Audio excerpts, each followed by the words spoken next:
आदिवासी अंचल में बच्चों की मौत पर उमंग सिंघार का दौरा, सरकार पर आंकड़े छुपाने का आरोप। स्वतंत्रता दिवस समारोह की तैयारी पूरी, पुलिस परेड ग्राउंड में होगा मुख्य आयोजन। व्यापारी के घर 50 लाख की डकैती, पेट्रोल मांगने के बहाने घुसे हथियारबंद बदमाश। जिले के आदिवासी अंचल में महामारी से बच्चों की मौत और बड़ी संख्या में बच्चों के बीमार होने के मामलों में शुक्रवार को नेता प्रतिपक्ष उमंग सिंघार ने अडोरी और मछुरदा पंचायत के प्रभावित गांवों का दौरा किया। उन्होंने ग्रामीणों और बीमार बच्चों के परिजनों से मुलाकात कर स्वास्थ्य सुविधाओं की जानकारी दी। ग्रामीणों से रोजगार, मजदूरी, पेयजल और स्वास्थ्य व्यवस्था को लेकर भी चर्चा की। सिंघार ने कुछ जरूरतमंदों परिवारों को व्यक्तिगत आर्थिक सहायता दी। कांग्रेस विधायक दल ने महामारी में जान गंवाने वाले बच्चों के परिवारों को 50-50 हजार रुपए की सहायता देने की घोषणा की। सिंघार ने आरोप लगाया कि बीमारी से अब तक 19 बच्चों की मौत हुई है, जबकि सरकार वास्तविक आंकड़े छिपा रही है। क्या आप बच्चों की मौत पर जश्न मनाना चाहते हो? मैं समझता हूँ मुख्यमंत्री तिरंगा फहराने के पहले बालाघाट के आदिवासी बच्चों के बारे में सोचे कि आपको इनके लिए आपने क्या करा।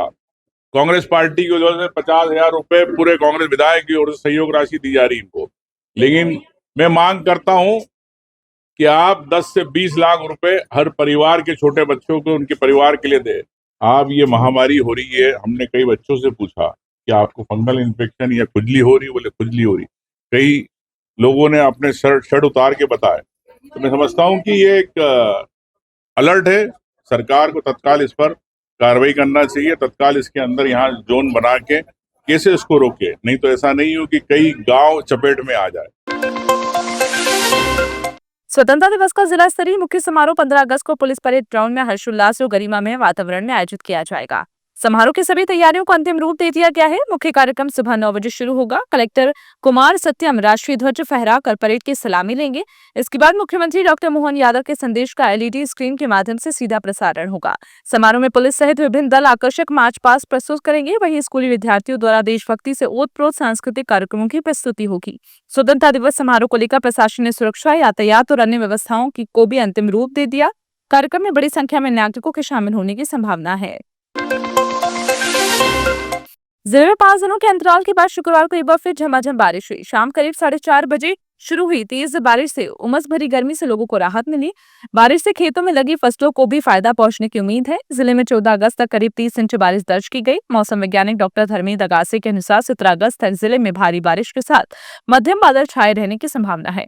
तहसीलदार आंकड़ों के अनुसार बालाघाट में सबसे ज्यादा 39 इंच, जबकि खेरलांची में सबसे कम 22 इंच बारिश हुई। आगामी दिनों में अच्छी बारिश से जिले में भारी बारिश की कमी पूरी होने की उम्मीद है।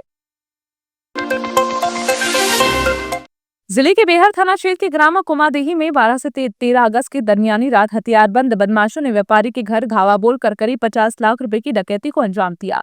पीड़ित व्यापारी तेजराम ठाकरे के मुताबिक देर रात एक युवक ने पेट्रोल की जरूरत बताकर दरवाजा खुलवाया। दरवाजा खुलते ही उसके साथ 2 अन्य बदमाश जबरन घर में घुस गए, जबकि एक और आरोपी के शामिल होने की बात सामने आई है। बदमाशों ने संदूक से करीब 10 तोला सोने के जेवर, रानी हार, मंगलसूत्र, झुमके, करीब 2 किलो चांदी और 13.5 लाख रुपए नकद लूट लिए। आरोपियों ने व्यापारी की पत्नी के गले के मंगलसूत्र और कानों के झुमके भी उतरवा लिए। पुलिस मामले की जांच में जुटी है। डेंगी का लड़का फिर पिस्तौल लेके आया, दूसरा तलवार लेके आया, तीसरा वो चाकू बड़ा वाला लेके आया। बोले तुम शांत बैठे रहना, बोले अब नाटक नहीं करना। और फिर इतना बड़ा सलाख लाए, संदूक तोड़े, संदूक से फिर पूरा जेवरात निकाल लिए। 13.5 लाख के लगभग था, गोल्ड 10 तोला के लगभग था। उसके मुंह में पट्टी बंधी हुई थी। हालांकि लड़के पूरे 25 साल के नीचे थे।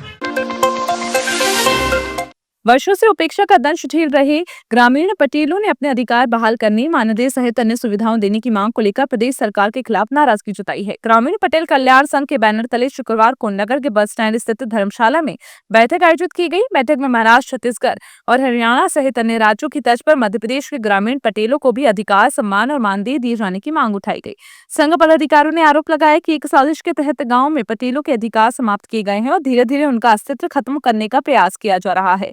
उनका कहना था कि अन्य राज्यों में ग्रामीण पटेलों की भूमिका और जिम्मेदारियां बरकरार हैं और उन्हें सरकार की ओर से मानदेय भी दिया जाता है, लेकिन मध्य प्रदेश में उन्हें पुराने अधिकारों और सम्मान से वंचित किया जा रहा है। पटेल संघ जिंदाबाद, जिंदाबाद, जिंदाबाद, पटेल संघ जिंदाबाद, जिंदाबाद, भारत माता की जय, भारत माता की जय, भारत माता की हमारी मांग पूरी करो, हमारी मांग। शासन से जो टाल मटोल किया जा रहा है हमारे अधिकारों के बारे में, नीतियों के बारे में, इस बात के लिए हमने आज बैठक रखे हैं और विचार विमर्श किए हैं।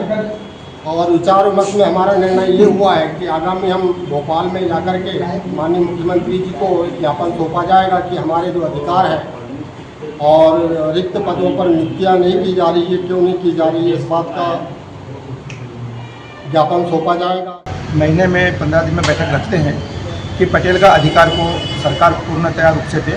जैसे भू राजस्व संहिता की धारा 1959 में जो मालगुजारी को फेरबदल करके पटेल लाया था और पटेल का जो पावर सक्रिय था उसको दिग्विजय सरकार ने पंचायत राज ला करके निष्क्रिय कर दिया था। हमें पूरी उम्मीद है कि ये सरकार हमारे पद को सक्रिय करेगी। इस बात को लेकर उम्मीद है क्योंकि अभी पंचायत में पटेलों का नाम अंकित करने का और पंचायत में बैठने का आदेश पारित किया गया है। हम चाहेंगे कि आगे भी हमारे हक और अधिकार की सरकार सक्रियता